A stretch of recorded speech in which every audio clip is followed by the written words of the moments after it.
안녕하세요. 과정을 기록하는 웹 어플리케이션 TIL의 팀장을 맡은 최다솜입니다. TIL 팀 발표 시작하겠습니다. 목차는 다음과 같습니다. 팀원 소개, 프로젝트 소개, 서비스 시연을 하고 기술 스택 소개를 한 다음에 저희가 구현하지 못했던 하지만 구현하고 싶은 기능들을 소개하고 Q&A 시간을 가지겠습니다. 팀원 소개입니다. 일단 저는 팀장 역할을 맡았고요. 프론트엔드를 맡아서 클라이언트 구현을 진행하였습니다. 교환님이 저와 같이 프론트엔드를 진행해 주셨고요. 수롱님은 백엔드를 맡아서 API를 구현하시고 이제 배포까지 같이 진행해 주셨습니다. 네, TIL 프로젝트 소개입니다. 여러분들은 계획을 세우는 걸 좋아하시나요? 저는 하루에도 수없이 많이 쏟아지는 업무들 그리고 약속들을 기억하기 위해서 구글 캘린더 앱하고 구글 킵, 틱틱이라는 투도 웹사이트를 결제해서 사용하고 있습니다. 하지만 이 앱들은 계획 그 자체에만 집중을 할 뿐이지 실제로 그거를 어떻게 했었는지 과정을 기록하고 그 방법을 했던 내용들을 다시 찾아보기가 굉장히 어려웠습니다.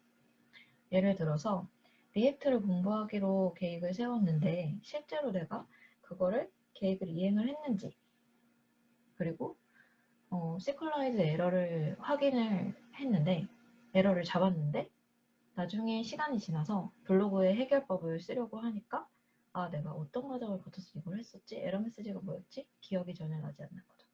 그리고 시컬라이즈 공부를 하기로 했는데 1시간이면 끝날 줄 알았는데 예상 밖에 5시간 동안 공식 문서만 보게 되는 결과가 생겼습니다. 그래서 어떤 기술 같은 걸 공부할 때 내가 그걸 정확하게 예측할 수가 없는데 계획을 세워야 하는 아이러니한 점이 있기 때문에 기존의 캘린더 앱들에서 이런 점들을 보완을 해서 계획들은 할 일처럼 투두 리스트로 적고 결과는 시간대별로 리뷰를 해서 그 과정들을 기록해 나갈 수 있는 접근성이 좋은 웹 캘린더로 TIL의 컨셉을 잡게 되었습니다. 네, TIL의 기본 기능입니다. 메인 페이지 회원 가입 기능, 로그인, 회원 정보 수정 기능이 있습니다. 메인 페이지를 하게 되면 CSS가 움직이고 헤더는 로그인 여부에 따라서 각각 다르게 렌더링이 됩니다. 또 아이디 회원 가입 중인데요. 잘못된 비밀번호를 입력하거나 잘못된 내용을 입력 시 밸리데이션도 구현이 되어 있습니다.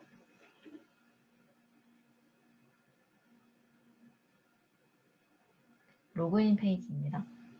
회원가입 후 로그인 페이지로 랜딩을 하게 되어 있고 로그인이 진행하고 있습니다. 네, 로그인을 하게 되면 캘린더 페이지로 넘어가고 캘린더 페이지에서는 마이 페이지 세팅으로 가서 닉네임하고 패스워드를 수정할 수 있습니다. 닉네임이나 패스워드를 수정할 때는 기존 패스워드를 꼭 입력해야만 수정할 수 있게 되어 있습니다. 두 번째 기능, 핵심 기능인 달력입니다. 날짜 이동, 사이드바, 투두의 CRUD, 리뷰의 CRUD 기능이 구현되어 있습니다. 네. 달력에서 기본적으로는 오늘로 날짜가 세팅이 되어 있는데 버튼을 통해서 앞뒤로 움직일 수가 있고 오늘 날짜를 누르면 다시 오늘로 돌아갈 수 있습니다. 사이드바 토글을 이용해서 사이드바를 열었다 닫았다 할 수 있고요. 태그 검색 기능을 통해서 저렇게 태그를 입력해서 검색해서 그 태그들이 가지고 있는 투두와 리뷰들을 필터링해서 볼 수가 있습니다. 필터링 할 때는 캘린더별로도 필터링이 가능하고 또 태그 기준으로도 필터링이 가능합니다. 달력 UI를 통해서 좀 더 쉽게 날짜를 선택할 수 있고요. 캘린더를 새롭게 추가할 수 있습니다. 다양한 업무 단위 또는 섹터별로 다양한 캘린더를 가지고 갈 수 있습니다.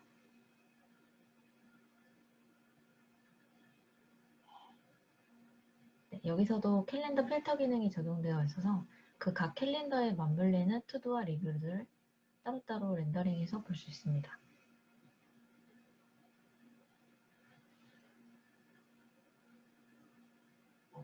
투두의 크리에이트입니다. 원하는 내용을 적고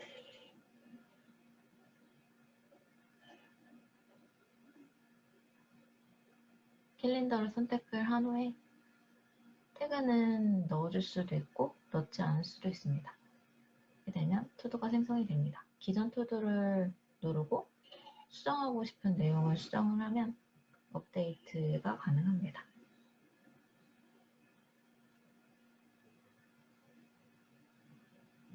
또 눌러서 삭제할 수 있습니다.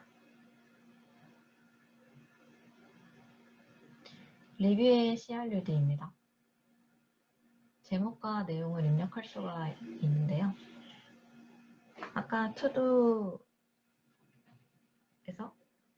뭔가 다이어트를 하고 있다면 식단을 투두에다 적고 실제로 내가 어떤 걸 먹었는지는 리뷰에다 적어서 활용을 할 수 있겠죠. 마찬가지로 캘린더 선택을 하고 태그는 입력할 수도 있고 입력하지 않을 수도 있습니다. 리뷰 업데이트입니다. 시간 내용뿐만 아니라 시간도 수정을 할 수가 있는데요. 저녁 식사인데 9시로 되어 있어서 6시로 변경해 주었습니다. 시간 순서대로 리뷰가 렌더링 되고 있습니다. 삭제는 삭제 버튼을 누르면 바로 진행이 됩니다. 네, 핵심 기능인 공유입니다. 캘린더 공유 기능인데요. 먼저 메인 화면에 누가 공유했는지를 알려주는 토스트 메시지가 뜨게 됩니다. 누르면 수락 또는 거절을 할 수 있는 캘린더 공유 요청 페이지로 이동하게 되고 각각의 권한에 따라서 그 공유받은 캘린더의 렌더링이 달라지게 됩니다. 보기 기능에는 방금처럼 아무것도 할 수가 없고 볼 수만 있고요. 이 제이크 같은 경우에는 보기와 편집 기능을 부여해 주었기 때문에 캘린더의 색을 변경하거나 이름을 변경할 수 있습니다.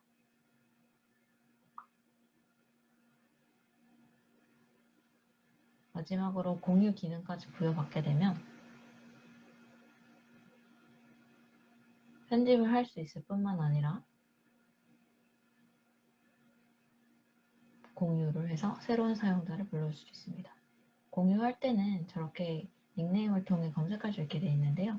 존재하지 않을 경우 존재하지 않는 유저입니다 라는 메시지가 나옵니다. 존재할 경우에는 저렇게 그 다음 단계로 진행할 수 있습니다. 여기에서 태그 CRUD도 잠깐 소개하려 하는데요. 태그 페이지에서는 태그를 생성하거나 삭제하거나 수정할 수 있습니다.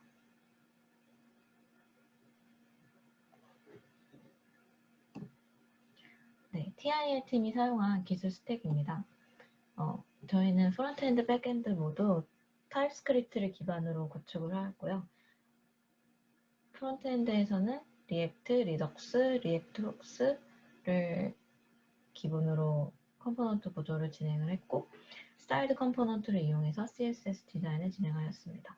그리고 악시오스 요청을 통해서 서버와 서로 주고받는 부분을 진행을 하였고요. 백엔드는 노드 익스프레스를 사용했고 .env JWT를 사용했는데요. JWT 토큰을 통해서 로그인 시 토큰을 발급하고 있습니다. 마찬가지로 타입스크립트를 기반으로 했기 때문에 타입 ORM이라는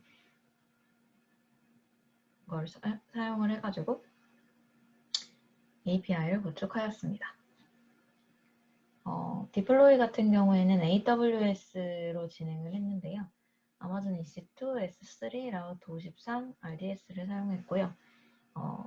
거대디에서 도메인을 구입해서 현재 연결이 되어 있는 상태입니다. 따라서 t를 로그비로 들어오시면은 현재 서비스를 사용해 보실 수 있습니다. 네, 커밍 순인데요. 저희가 시간과 물리적인 관계상 진행하지 못했던 약간 드림 기능들이라고 할 수 있습니다. 일단 기본적으로 소셜 로그인이 토큰 때문에 약간 인증 에러가 있는데요. 이 부분을 에러 핸들링을 진행할 예정이고 각각 페이지별로 조금씩 에러들이 있는데 그 에러들을 수정할 예정입니다. 그리고 코드 프리티어는 이제 개발자들이 주로 원하는 기능일 것 같은데 좀 코드를 예쁘게 보여줄 수 있는, 그래서 리뷰할 때 에러 메시지를 제대로 남길 수 있도록 하고 싶고요. 깃허브처럼 투두하고 플리캐스트를 연결하는 것처럼 투두와 리뷰를 연결해서 달성률을 표시하고 또 다른 재미 요소로 뭐 레벨업 시스템을 구축을 해서 레벨에 따라서 스킨을 다르게 준다든지 하는 부분을 진행하고 싶습니다. 그리고 최종적으로는 애드센스 광고를 달아가지고 광고 수입을 얻거나 또 결제에 따라서 광고를 제거하는 방향으로 계속해서 서비스를 유지할 수 있는 방향으로 업데이트 해나가고 싶습니다. Q&A를 진행하도록 하겠습니다. 웹킷 애니메이션과 애니메이션의 차이는 무엇인가요? 이거는 토스트 메시지 관련된 질문인데요. 이 부분은 규환님이 진행을 해주셨기 때문에 규환님의 답변을 들어보도록 하겠습니다.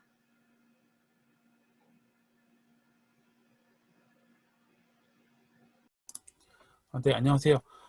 우측 하단에 보이는 이러한 토스트 메시지 구현을 위해서 제가 참고했던 코드는 이렇게 생겼습니다. 키프레임이라는 속성을 위해서 웹킷이라는 적도어가 붙은 게 있고 그렇지 않은 게 있습니다. 똑같은 페이드인 속성이고 내용도 같은데요. 이 둘의 차이는 브라우저별로 호환성을 위한 접두어가 붙었는지 그렇지 않은지입니다. 이 크로스 브라우징을 위한 이러한 접두에는 다음과 같은 종류가 있고요. 웹킷, 모즈, MS5 이외에도 몇 개 더 있습니다. 프론트엔드 개발에서 CSS 코드를 작성할 때 브라우저마다 같은 어떤 결과물을 내지는 의도한 대로 동작하게 하기 위한 이런 접두어를 붙여주는 것은 도움이 될 거라고 보고 이걸 예시로 보여드리겠습니다. 왼쪽은 크롬, 오른쪽은 파이어폭스입니다. 지금은 같은 코드를 해놨기 때문에 비슷하게 오른쪽에서 와서 왼쪽으로 빠지도록 작동합니다. 그런데 이를 위한 이러한 코드, 웹킷 애니메이션, 그냥 애니메이션 코드를 모두 지우고 제가 사전에 작성해둔 파이어폭스만을 위한 코드를 넣어보겠습니다. 다시 한번 브라우저를 새로 고침하면 파이어폭스에서는 의도한 대로 오른쪽에서 나와서 왼쪽으로 사라지는 코드가 그대로 적용이 됐지만 크롬에서는 그 자리에서 바로바로 없어지도록 되어 있습니다. 하나의 코드를 더 실험해 보겠습니다. 이번엔 백그라운드에서 다른 색상을 주도록 마찬가지로 모즈, 파이어폭스에서만 속성을 줬고요. 새로 고침해서 다시 한번 보겠습니다. 오른쪽에 있는 파이어폭스는 이러한 식의 색상이 구현되어 있고 왼쪽은 그렇지 않습니다. 보시다시피 모즈라는 접두어가 붙었기 때문에 이 속성은 파이어폭스에만 적용이 됐습니다.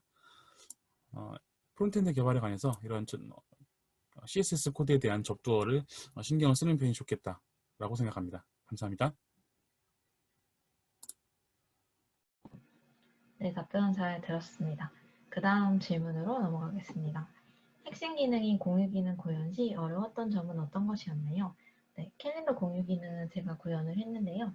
캘린더 공유 기능에서 제일 어려웠던 점은 어느 스테이트 관리를 어느 지점에서 해야 하는지, 그리고 유즈 이펙트를 사용했을 때 렌더링이 어떤 데는 되고 어떤 데는 되지 않는데 이거의 정확한 기준이 무엇인지를 찾아보는 것이 굉장히 어려웠습니다. 저 같은 경우에는 결국에는 캘린더마다 각각 다른 주소를 라우팅을 해서 리액트 라우터를 사용을 해서 파람을 통해 값을 받아온 다음에 그 값을 상에서 캘린더 이름이 바뀌었을 때 유즈 이펙트를 통해서 새롭게 렌더링을 시켜줌으로써 캘린더별로 다른 페이지를 렌더링하는 데 성공할 수 있었는데요. 이렇게 각각의 캘린더, 사이드바를 클릭했을 때 뭔가 구현되게끔 하고 싶다면 리액트 라우트 기능하고 이제 스테이트의 위치를 어디에다 두어서 관리를 할 것인가에 대한 부분을 고민해 보시면 좋을 것 같습니다. 네, 이것으로 TI의 프로젝트 팀의 발표를 마치겠습니다. 여기까지 들어주셔서 감사합니다.